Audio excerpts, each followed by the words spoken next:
Hi, I am going to demonstrate on this burgundy wig. It was a budget-friendly wig. I think I paid, but it was less than $20 at the time. I don't remember the brand specifically.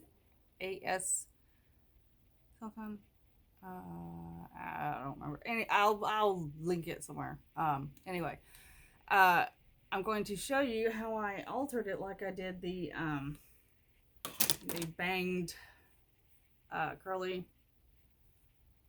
uh, bob. Uh, this one's in Trance Styles. All I did was, tease the top, um, or back comb it, or whatever you call it, just to liven up the fibers. Yes, it looks messy, but that you can settle that down a little bit. Messy, in my opinion, always looks a little bit better than perfectly polished, like almost like this. This is, been on and off my head a few times, so it's not completely straight out of the box anymore, but it looks, pretty, sorry, a little adjustment on the bangs. It looks pretty, I guess you would say wiggy, in this circumstance. Um, so what we're gonna do is try and make it not look so much. So what I have, oh, I think no, I don't. I thought I had a thing with me. If you're wondering what I did, so the root is just root touch up. This is L'Oreal. This one's empty, but L'Oreal Magic Root Cover Up spray, and I kind of brushed it in, sprayed it a little bit, brushed it in. So that's why that's darker. That's why it looks rooted. I was practicing with trying to get it to look a little bit more natural, and this can wash out. So I didn't do any damage to the wig. I didn't dye it or anything. But I don't necessarily like it.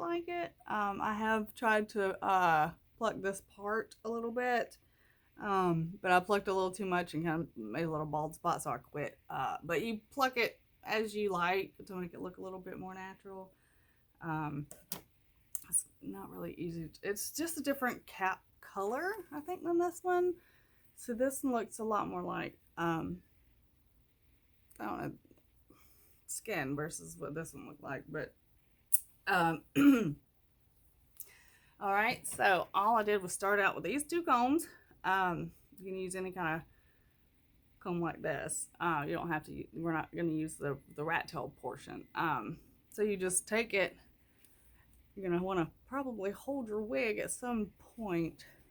Just brush it backwards as you would tease your hair normally. And what we're doing is just, we're separating all these fibers. Brush it back and forth, zigzag it if you need to. Do this just all over a little bit. And you'll be surprised at what, I'll try and do a side-by-side comparison. My camera's not straight in my doors. There we go. And I also use this comb a little bit. So we're gonna do just, get in there. If you didn't spend much on your wig, you're not really gonna damage it much, because these are pretty tough little things, especially the hard tops.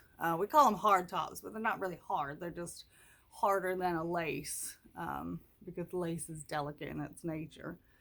So let me kind of readjust her back to center, because that obviously messes up exactly how it is on your head.